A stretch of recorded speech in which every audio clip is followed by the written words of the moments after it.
Hello, I am so excited. Today we get to do some planting. I love planting days.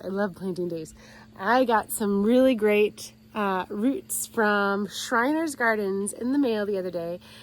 We have irises and daylilies in here. And so the first thing I gotta do is I gotta get these daylilies and irises into some water, and I'm gonna let them soak for about a half an hour before I plant them out. So let's get that done.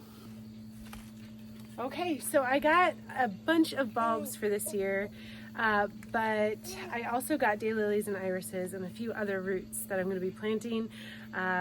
These are the ones just from Shriner's. I got a lot more coming in the mail, so this is my first batch. I'm really excited. I'm going to kind of talk to you a little bit. I'll tell you the names of them. Okay, so all of these also, my baby's sitting right behind me. I know. Let me turn so she can see my face. Booga booga boo. Hi. So all of the ones that I got in this batch are re-blooming flowers. And so these irises are gonna bloom in the spring and they're gonna bloom in the fall. Same thing with the daylilies. They're gonna bloom and then they're gonna bloom again. And so this is a really easy way to add lots of color into your garden during different seasons with only having to plant something once. So this is an iris that is reblooming, like all of them are going to be. But this one is called Immortality. This one is a white iris. And I'm going to just stick these in my bucket of water. And we're going to let them soak for about a half an hour. This is called Get Back, and this is a re-blooming iris. Look at how beautiful that is. Isn't that gorgeous? I'm planting all of these outside right here in my garden that is a color theme. So I've got white and yellows and purples that are in here. And then a lot of the foliage I like to plant here is going to be like a silvery one. And that all just stemmed from me planting in the very beginning, before I planted any of this, before it was even an idea, before I knew I was going to do that. I planted a hedge along this rock wall of lavender. And so it's got that silvery foliage and it's got that purple look to it. You've got Soul. So this is a daylily. And I can't remember what color that is, but I know it's it's either a lavender or yes, it's a lavender. It's a lavender color daylily, which is kind of rare. A lot of them are going to be pinks. A monarch just flew by me. That's really cool. A lot of them. Hi. A lot of them. I haven't seen a whole lot of purple daylilies. And I had to look quite a lot in order to find a purple daylily, which is one of the reasons why I went with Shriner's. That, and they were having an amazing sale. They still might be having the sale. Check it out. This is Shattered Glass. I know this is a really pretty yellow daylily that is reblooming, and it's got kind of a ruffled edge. And then the last one that we have here is Riveting, and that one was gorgeous as well. And so this is a iris.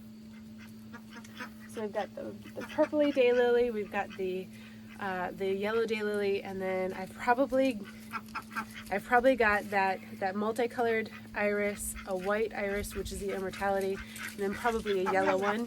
That's what I'm thinking I probably did.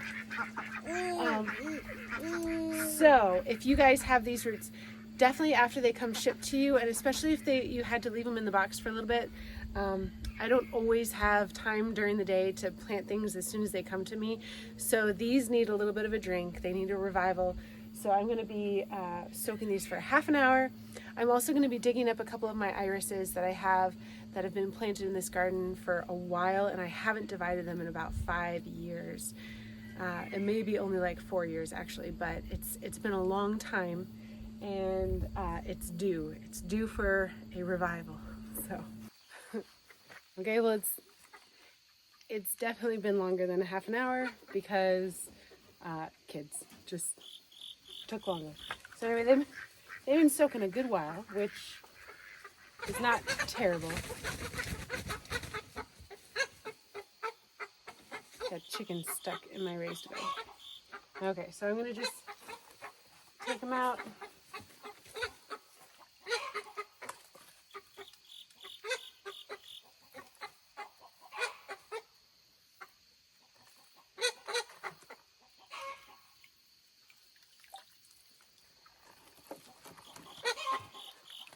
Let's go get them planted.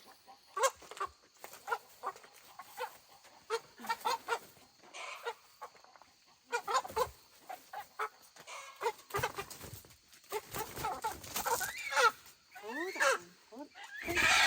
Krista? No. Okay, so my plan with this, because I really like to save money, because I'd rather buy different varieties that spread out and then I can divide them later and then have a whole bunch of different stuff than buy a bunch in the same variety. And it takes a little bit longer because you got to wait for them to multiply, right? But that's okay. So I got one of each thing, which is totally okay, especially daylilies and irises. Sweetheart, I'm out here. Come on out. Hold on.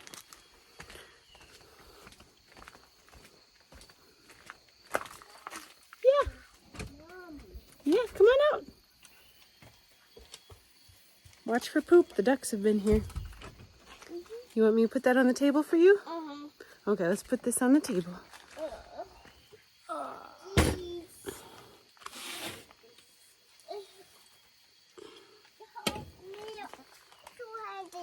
Is it too heavy?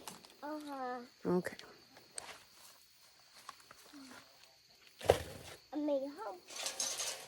Okay, there you go. Here, now you can sit in the chair and you can draw, okay?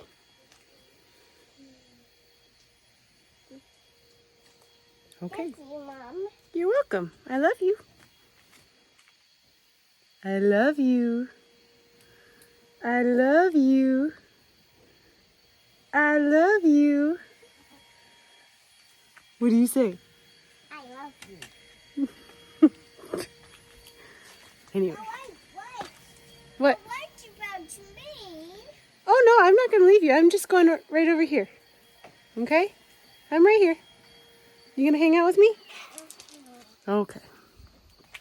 Okay, so I got one of each variety that I want, but with my garden here. Mom. Oh, Yes. You like cake. Yeah. With my garden here, I have two sides. No, I did. You help me hold it? Uh-huh. Okay, thanks. I have right here, and then I have on the other side of the trellis, right? And I like to mirror those sides, and so I should have, if I had a whole bunch of money, ordered two of each thing, right? But these are all plants that divide really easily. I see you. You gonna go say hi to Grandpa? Okay. You gonna be right back? You're gonna be right back? Okay. I don't think he's gonna be right back.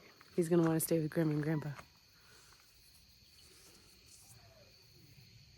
Okay, so these varieties, irises and daylilies, they divide really easily, and they multiply really quickly too. So I don't have to worry about it taking too long to be able to divide them. Probably next fall, so that I have one on each side. So that was my plan. We'll see how it goes. Yeah, he is definitely not going to be right back. I went up there to see what he was doing, and he's made himself comfortable doing watercolor on the table. But anyway, his mother, or his grandma, my mother-in-law, gave me a watermelon to take home, which is wonderful. I carried a watermelon. What's that from? If you guys know the reference of that, good for you. Good for you. Okay, get some weeding done while I'm in here too. We had some crazy rain, which is wonderful. We haven't had rain in like a month. Finally had some rain and it was torrential. Absolutely nuts. That is exhausting. Clover I'm not yanking it out by the roots, just cutting it back.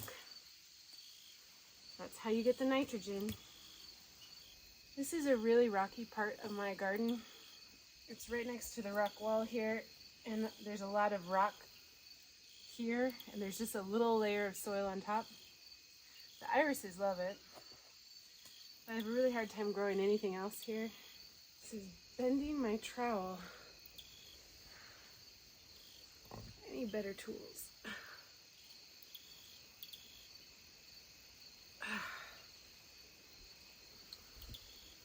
If you don't dig up irises, then they end up getting really, they kind of create like this ring or crown, and they'll bloom out here, but you won't get anything in the center. So irises are really important that you divide them. And I just have not gotten to these since planting them.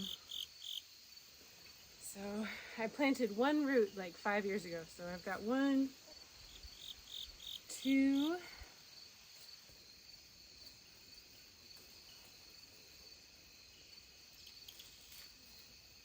3, 4,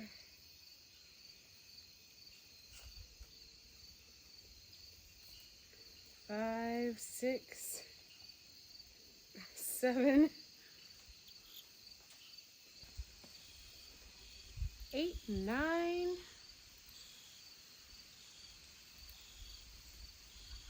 10,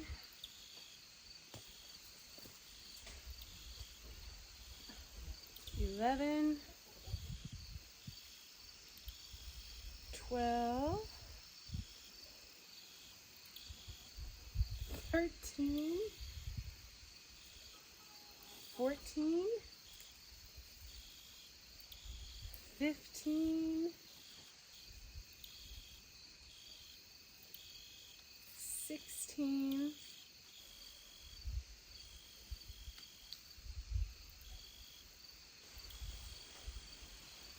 18,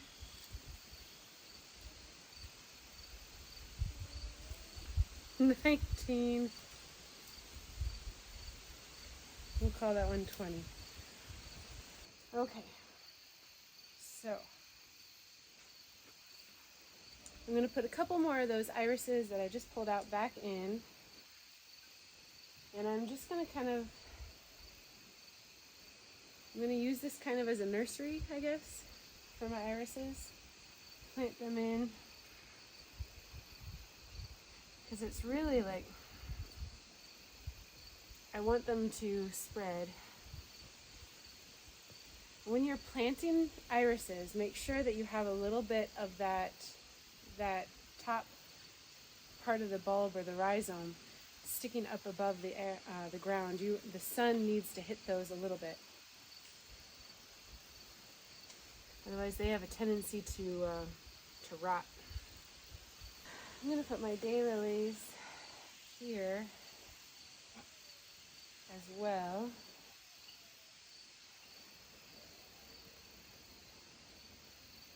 And the problem with daylilies in this area is we've got a lot of deer and they like to eat them. So that's no fun.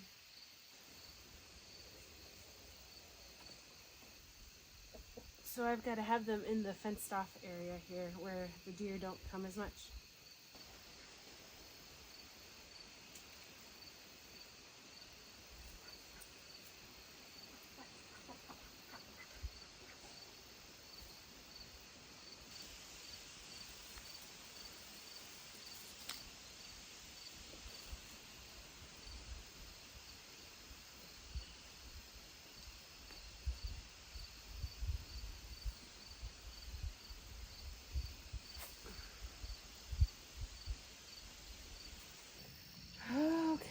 So let's see. I think my daylily would go really, really well right here. Not a whole lot else going on right here. She's sleeping. You guys are amazing. Thank you so much. Best babysitters on the planet. don't come in running. Okay, I moved the babies. That's what I always say to them. Don't come in running and yelling. The baby's sleeping.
Okay, I think I'm gonna put some over here.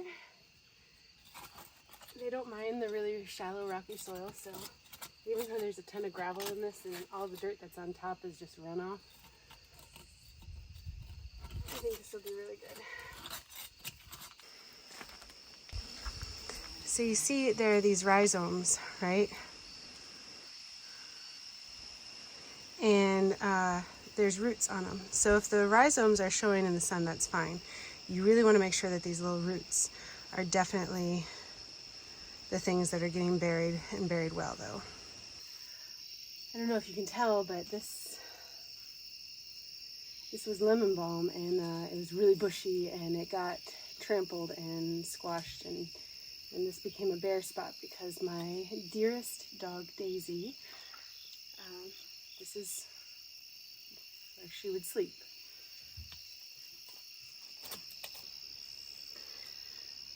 This was her resting place.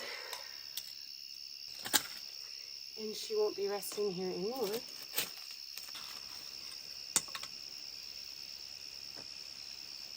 Because yesterday she died.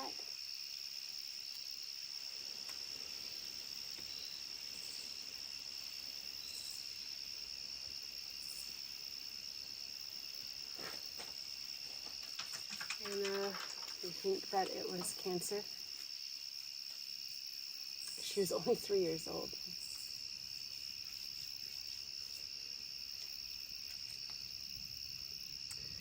But she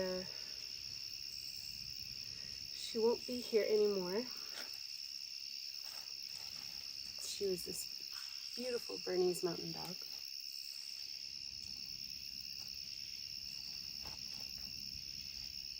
She was mine. She was my dream dog.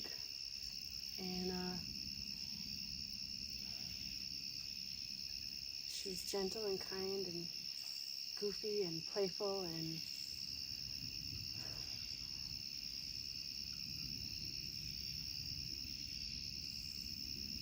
she's going to be missed a lot. And I think one of the best things I can do is plant some beautiful flowers in her spot.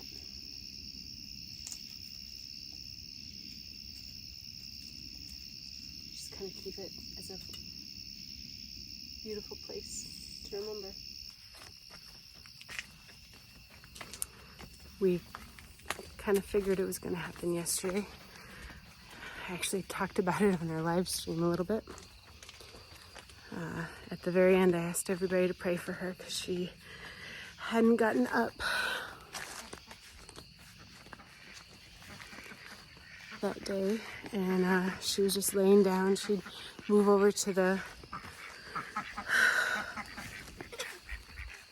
the shade when it got hot because she's black and she'd get hot. Her fur would heat up a lot.